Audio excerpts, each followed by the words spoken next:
come 40 anni fa, me regista vuole fare film che siano proiettati su grande schermo e il me spettatore preferisce vedere i film su grande schermo. In quel periodo la cultura era dietro una serranda, i tanti locali dove ascoltavi del blues, del rock, piccoli gruppi di ragazzi che si mettevano insieme e suonavano, era pieno.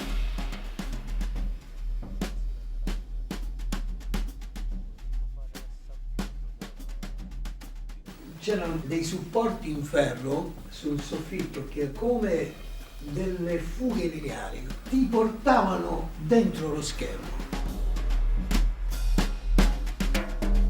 Il studio era un cinema, però era un cinema, era l'unico che proiettava cose di un certo tipo, solo cose di un certo tipo, o comunque legate a quel certo tipo, capisci?